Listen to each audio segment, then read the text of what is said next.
மன திருந்திய பாட்டி. சொன்ன வேலையை செய்யாம அங்க என்னடி பண்ற? சீக்கிரமா வா. என்னால பசி தாங்க முடியாதுன்னு தெரியாதா? என தாயம்மா கத்தவும், 5 நிமிஷத்தில் சாப்பாடு ஆயிடும் அத்த. கொஞ்சம் பொறுத்துக்கங்க என்று கூறிய வைரம் 9 மாத பானை வயிற்றை வைத்துக்கொண்டு வேர்க்க விறுவிறுக்க சமையலை செய்தார். அதில் கடுப்பான தாயம்மா வெளியே இருந்து வந்த மகனிடம், டே ராசு, இதெல்லாம் கேட்கவே மாட்டியா? எதையோ மனதில் வைத்துக்கொண்டு உன்னுடைய பொண்டாட்டி என்னை பட்னி போட்டு கொல்றாளே என்றவர். உன்னுடைய அப்பா போனப்பவே நானும் போய் சேர்ந்திருந்தா இந்த கொடுமையெல்லாம் அனுபவிக்க வேண்டிய நிலை வந்திருக்குமா என கூறி நீல கண்ணீர் சிந்தினார். தாயின் கண்ணீரில் கோபம் கொண்ட ராசு, வைரம் வைரம் என எரிந்தார். கணவனின் கோபத்தில் பயந்த வைரம், வந்துட்டேங்க என கூறி வெளியே சென்றார். அம்மா பசி தாங்க மாட்டான்னு உனக்கு தெரியாதா? நேரமாக இருந்து சோத்த வைக்க வேண்டியதானே, உன்னால் அதை கூட சரியாக செய்ய முடியாதா என கேட்க, அவ்வளோதாங்க ஆயிடுச்சுங்க என்ற வைரம். நைட்டு சரியாக தூக்கம் இல்லை, அதனால தான் எழுந்திருக்க நேரமாயிடுச்சு என்றவளின் பார்வை கடிகாரத்தை பார்த்தது. அதை உணர்ந்த தாயம்மா, அங்கென்ன பார்வை, வெட்டியாக இருக்கிற கிழவிக்கு 8 மணிக்கே என்ன அவசரம்னு நினைக்கிறியா என்றவர்.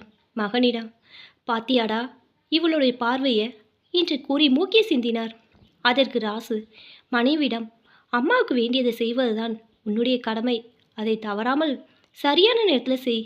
இன்னொரு மாதிரி இது மாதிரி நடந்ததுன்னா நான் சும்மா இருக்க மாட்டேன், பார்த்துக்கோ என்றவர் உள்ளே சென்று விட்டார். மகள் சென்றதும் தாயம்மா, நான் யாருன்னு இப்போ புரியுதா என்றவர் வைரத்தின் பானை வயிறை பார்த்து, இது மட்டும் பெண்ணா இருக்கட்டும், அப்புறம் இருக்குது செய்தி என கேலியாக பேசி சிரித்தார். மாமியாரின் பேச்சில் எரிச்சல் வந்தாலும் எச்சியை விழுங்குவதைப் போல் துக்கத்தை விழுங்கி கொண்டு மாமியாரின் வயிற்றை நிரப்பும் வேலையை ஆரம்பித்தார். எதையோ சாதித்தது போல் மருமகளை பார்த்தவரின் கண்களின் பேத்தி படவும், ஏ சின்ன சிரிக்கி இங்கே வாடி என அழைக்க, அந்த வாண்டோ, நான் ஒன்றும் சிரிக்கி இல்லை, என்னோட பேர் அழகி என கூறினாள். விளக்கமாத்துக்கு பேர் பட்டு கொஞ்சம் என நீட்டி முழக்கினார். அதற்கு அழகி, எப்படி உனக்கு தாயமனம் வச்சாங்களே அந்த மாதிரியா என அவரை திருப்பி கேட்டாள். பேத்தியின் பேச்சில் கோபம் கொண்ட தாயம்மா, ஏன் சொல்ல மாட்டேன், நீ பிறந்தப்பவே சூரிய முடிக்க சொல்லி உன்னுடைய அப்பா சொன்னான், நான் தான் வேணான்னு தடுத்தேன், இன்னைக்கு என்னையே எடுத்து பேசுறியா என வன்மத்துடன் கூறினார். பாட்டியின் பேச்சில் கண்களில் நீருடன் உள்ளே ஓடிய அழகி வேலை செய்து கொண்டிருந்த தாயை இறுக்கமாக அணைத்து கொண்டாள். திடீரென மகள் அணைக்கவும் திடுக்கிட்ட வைரம், அழகிக்கு என்னாச்சு, ஏன் அழுறாங்க என வாஞ்சையாக கேட்க, அழகி விசுமலுடன் தாயம்மா கூறியதை ஒன்று விடாமல் கூறினாள். அதில் மனம் துடித்து போன வைரம், அப்படியெல்லாம் இல்லை அழகி என்றவர். அப்பாவுக்கு உங்களை பிடிக்கல என கூறி மகளை சமாதானம் செய்ய பார்த்தார். அதற்கு அழகி, அப்புறம் ஏமா அப்பா என்னிடம் பேசவே மாட்டேங்கிறார், என்னுடைய தோழியின் அப்பா மாதிரி பைக்கில் ஸ்கூலுக்கு கூட்டிக்கிட்டு போக மாட்டேங்கிறார் என்று கண்களில் கண்ணீருடன் கேட்க, தவியாய் தவித்து போன வைரம், அது பாட்டி முன்னால் உன்னை கொஞ்சினா இன்னும் திட்டுவாங்கந்தான் அப்பா உன்கிட்ட பேசுறதில்ல, பைக்கில் கூட்டிக்கிட்டு போறதில்ல என்றவர். மகளின் முகம் தெரியா இருப்பதை பார்த்து அழகிக்கு யார் ட்ரெஸ் ஸ்வீட் எல்லாம் வாங்கி கொடுக்குறாங்க, அப்பா தான், அப்புறம் எப்படி அவருக்கு உங்களை பிடிக்காமல் போகும் என கேட்க, ஆமாம்மா அப்பா தான் வாங்கி கொடுக்குறார், ஆனால் எங்கிட்ட கொடுப்பது இல்லையே என வருத்தமாக அழகி கூறினாள். அதற்குள் தாயம்மா கத்தமும், வைரம் இருங்கடா, பாட்டிக்கு சாப்பாடு கொடுத்துட்டு வரேன் என்றவர் சிறிது எரிச்சலுடன் மாமியாருக்கு காலை உணவை எடுத்து சென்றார்.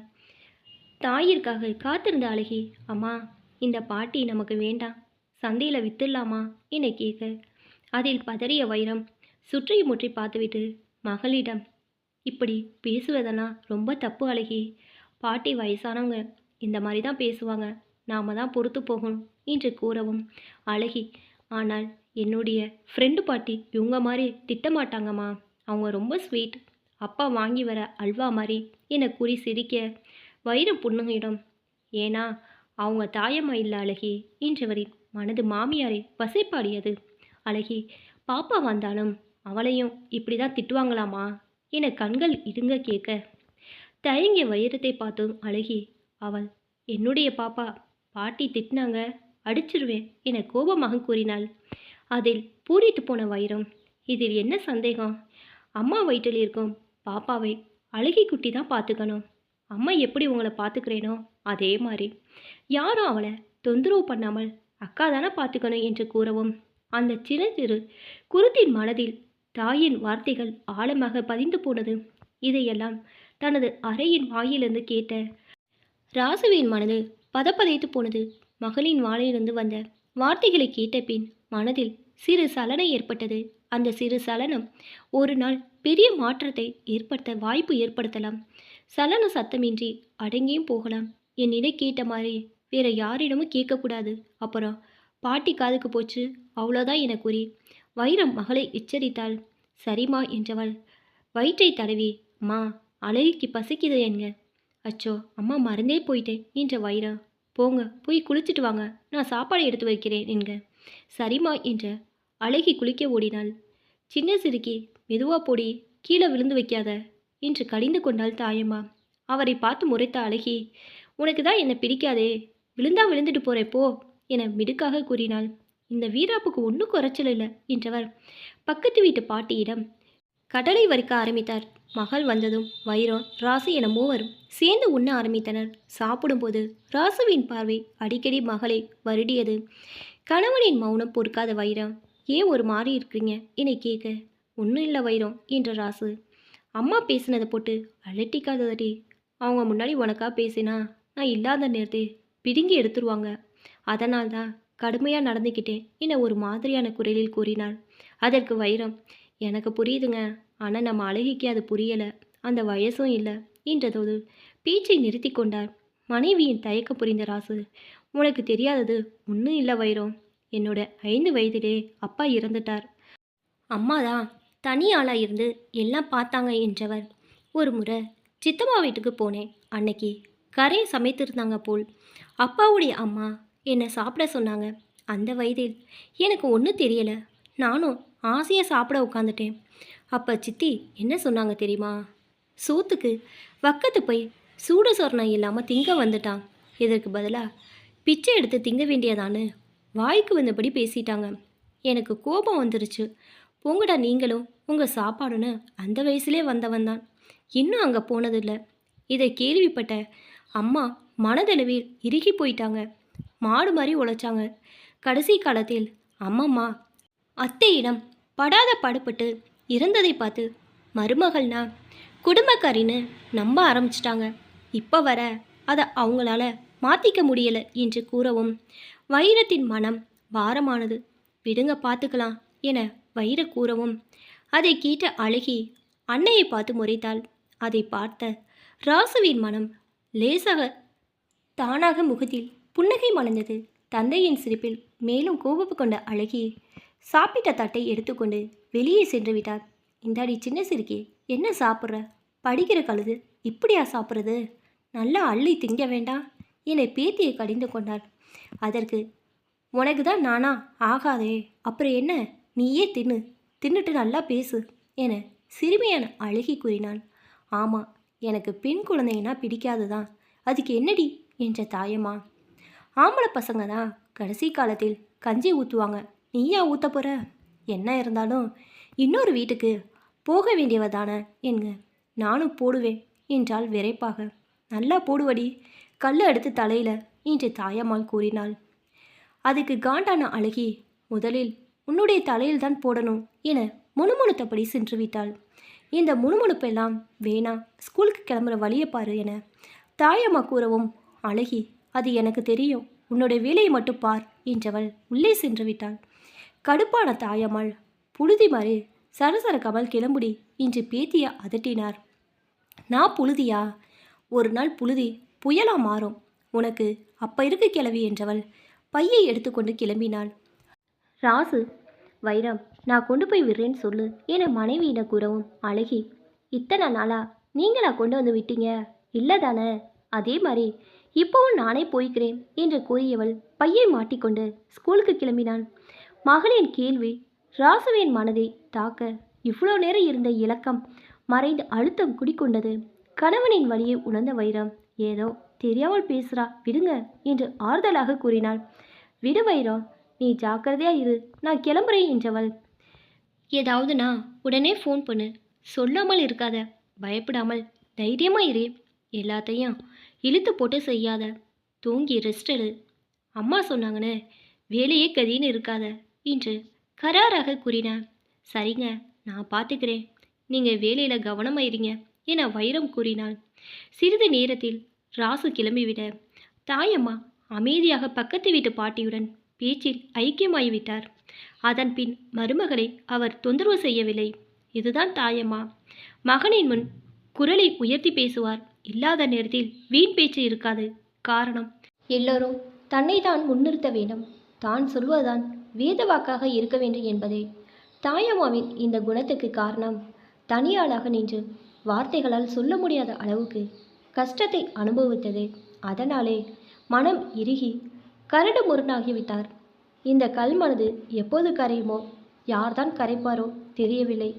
கண்டிப்பாக ஒரு நாள் கரையும், அதில் ஐயமில்லை. பிஞ்சு பாத நோக நடந்து ஸ்கூலுக்கு சென்றாள் அழகி. சோகமாக வரும் அழகியை பார்த்து அவளது தோழி மாயா, ஏன் சோகமாக இருக்கிறடி, தாய் கிளவிட இன்னைக்கு திட்டு வாங்கினியா என கேட்க, ஆமாம் மாயா என்று அழகி, எனக்கும் கோபம் வந்துச்சுன்னா நானும் தாய் கிழவி திட்டிட்டேன் என பெருமையாக கூறினாள். சூப்பர் அழகி, அதுக்கு தாய் கிழவி என்ன பண்ணுச்சு என மாயா ஆர்வமாக கேட்டாள்.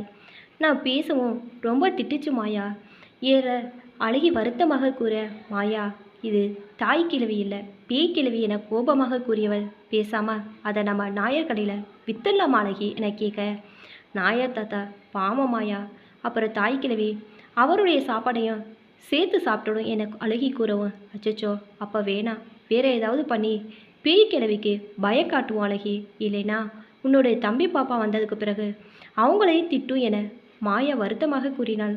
அதற்கு அழகி, என்னுடைய தம்பி பாப்பாவை திட்டினாங்க அடிச்சிருவேன் என்றவள் தொடர்ந்து, தம்பி பாப்பாவை நான் தான் பார்த்துக்கணும், அவங்கள யாரோ கஷ்டப்படுத்த விடக்கூடாது, பாப்பாவை எனக்காக தான் கடவுள் கொடுத்தாராம், அம்மம்மா சொல்லியிருக்காங்க ஏங்க, அம்மம்மா சொன்னால் சரியாக தான் இருக்கும் அழகி என்றவள், இந்த பேய்க்கிழவியை பயன்படுத்தி தம்பி பாப்பாவை திட்ட விடாமல் பண்ணிடலாம் என கூறி தோழிக்கு தைரியம் ஊற்றினாள்.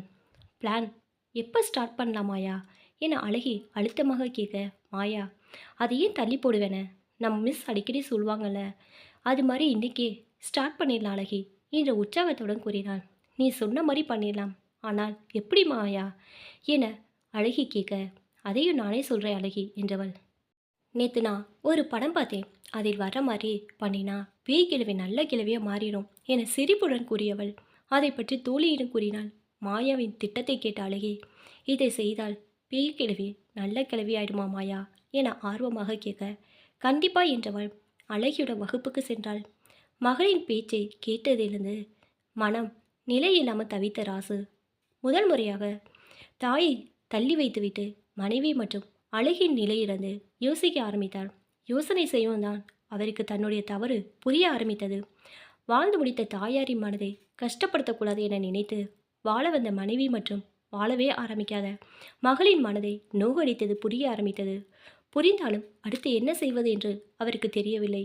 இருந்தாலும் எதையாவது செய்து அனைவரின் நிம்மதியும் கொண்டு வர நினைத்தவர் நிம்மதியாக வேலையை ஆரம்பித்தார்.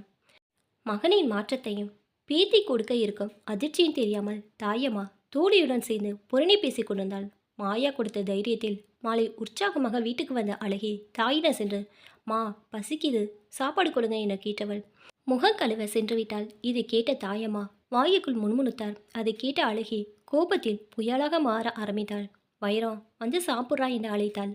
அழகி சாப்பிட்டு கொண்டே, மா நம்ம மாயாவோட பெரியப்பா பொண்ணை போன வாரம் கடத்திட்டாங்களாம், இன்னும் கிடைக்கலையா தெரியுமா என கண்கள் உருட்டி கூறினாள். மகளின் முகத்தை கண்ட வைரத்திற்கு அவளின் கள்ளத்தனம் புரிய அழகியை முறைக்க ஆரம்பித்தார். தாயின் முறைப்பை கண்டுக்காத அழகி, அந்த கடத்தல்காரங்க நம்ம ஊருக்குள்ளே வந்துட்டானுங்களாம், போலீஸ் அவங்கள தீவிரமாக தேடிக்கிட்டு இருக்காங்க என்று வெடியை கொளுத்தி போட்டாள்.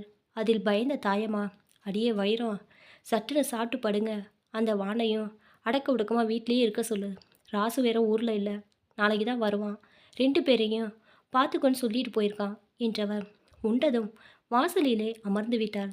தாயம்மாவின் பயத்தை கண்டு கொண்ட அழகி சன்னமாக சிரிக்க வைரம் மகளை கடிந்து கொண்டார். அழகி சொன்ன செய்தியில் பயந்திருந்த தாயம்மாவிற்கு நேராக படுத்தும் தூக்கம் வராததால் விழித்தபடியே படுத்திருந்தாள். நேரம் செல்ல செல்ல தாயம்மாவின் இடுப்பிலும் முதுகிலும் சிறிது சிறிதாக வலி ஏற்படுத்து பாடாய்ப்படுத்தியது. நெறிமாத மருமகளிடம் கூறி பயப்படுத்த வேண்டாம் என நினைத்தவர் அப்படியே சுருண்டு படுத்து கொண்டார். இயற்கை உபாதியை கழிக்க எழுந்த அழகி பாட்டியின் நிலையை கண்டு பயந்து போய்விட்டாள். பாட்டி என்ன ஆச்சு என அழகி பதறி போய் கேட்க, ஒன்றும் இல்லை, சத்தம் போடாதடி, பாட்டிக்கு கொஞ்சம் முடியலை அவ்வளோதான் என்றவர். அம்மாவை எழுப்பாமன், நான் சொல்றதை செய் அழகி என வேதனை நிறைந்த குரலில் கூறினாள். சரி என்ற அழகி அவர் சொன்னபடி கசாயம் செய்து கொடுத்தாள். அதை குடித்தவருக்கு வலி கொஞ்சம் கொஞ்சமாக மட்டுப்பட ஆரம்பித்தது. வலி குறைந்ததும் தாயம்மா, எனக்கு இப்போ பரவாயில்ல, நீ போய் படு என்க. கொஞ்ச நேரம் கழித்து போறேன் பாட்டி என்றவள் பயத்தில் தாயம்மாவின் அருகிலே அமர்ந்து கொண்டாள். பயப்படாமல் படு, முடியலன பாட்டி கூப்பிடுறேன் என கூறி கட்டாயப்படுத்தி பேத்தியை படுக்க அனுப்பி வைத்தார். திரும்பி திரும்பி செல்லும் பேத்தியை பார்த்தவருக்கு தூக்கம் தூரம் போனது.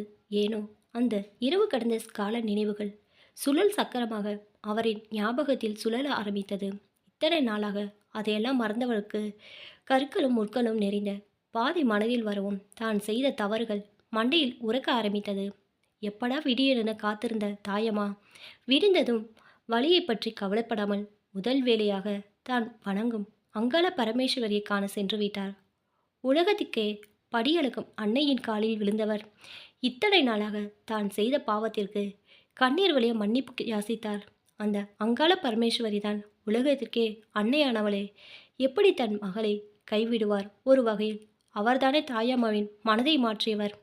அவருக்கு முன்பு வீட்டுக்கு வந்திருந்த ராசுவிடமும் அம்மாவிடம் இரவு நடந்ததை ஒன்று விடாமல் அழகி கூறிவிட்டாள்.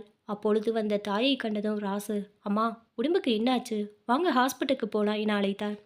தாயம்மா மகனிடம், அம்மாவுக்கு ஒன்றும் இல்லடா என்று சமாதானம் செய்தவர், சின்ன குட்டி இங்கே வா என மென்மையான குரலில் அழகி அழைத்தார்.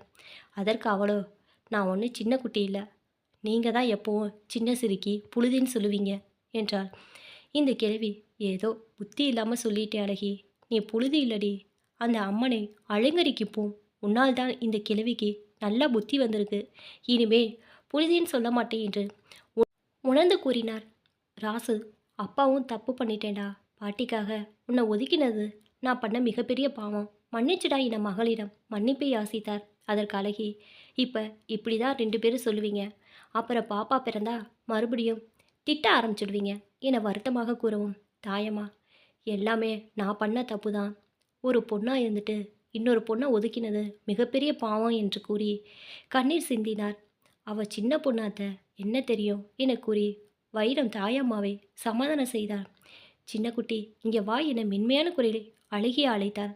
அதற்கு அவளோ, நான் ஒன்றும் சின்ன குட்டி இல்லை, நீங்கள் தான் எப்போவும் சின்ன சிறுக்கி புழுதின்னு சொல்லுவீங்க, இந்த கிழவி ஏதோ புத்தி இல்லாமல் சொல்லிட்டே அழகி, நீ புழுதி இல்லடி, அந்த அம்மனை அலங்கரிக்கும் பூ, உன்னால் தான் இந்த கிழவிக்கு நல்ல புத்தி வந்திருக்கு, இனிமே புழுதின்னு சொல்ல மாட்டேன் என்று உணர்ந்து கூறினார். ராசு, அப்பாவும் தப்பு பண்ணிட்டேடா, பாட்டிக்காக உன்னை ஒதுக்கினது நான் பண்ண மிகப்பெரிய பாவம், மன்னிச்சுடா என மகளிடம் மன்னிப்பை யாசித்தார். அதற்கு அழகி, இப்போ இப்படி 2 பேரும் சொல்லுவீங்க, அப்புறம் பாப்பா பிறந்தா மறுபடியும் திட்ட ஆரம்பிச்சிடுவீங்க என வருத்தமாக கூறுவோம் தாயம்மா, எல்லாம் நான் பண்ண தப்பு தான், ஒரு பொண்ணா இருந்துட்டு இன்னொரு பொண்ணை ஒதுக்குனது மிகப்பெரிய பாவம் என கூறி கண்ணீர் சிந்தினார். அவ சின்ன பொண்ணாத்த என்ன தெரியும் என கூறி வைரம் தாயம்மாவை சமாதானம் செய்தார். பிறக்க போகிற குழந்தை எதுவாக இருந்தாலும் சரி, அழகிக்கு கிடைக்காத அத்தனையும் அதுக்கு கிடைக்கணும் என்று உணவுபூர்வமாக கூறினார். ராசு மனதில், என் பொண்ணுக்கு இதுவரை நான் கொடுக்காத பாசத்தை இனி கொடுப்பேம்மா, யாருக்காகவும் என்னுடைய கடமையை விட்டு விலக மாட்டேன் என உறுதி பூண்டார். பாட்டி மனம் மாறியதை அழகி தன் அன்னையை அணைத்து பகிர்ந்து கொண்டாள். இந்த பூ உலகில் யாரும் யாருக்கும் சளைத்தவர் இல்லை.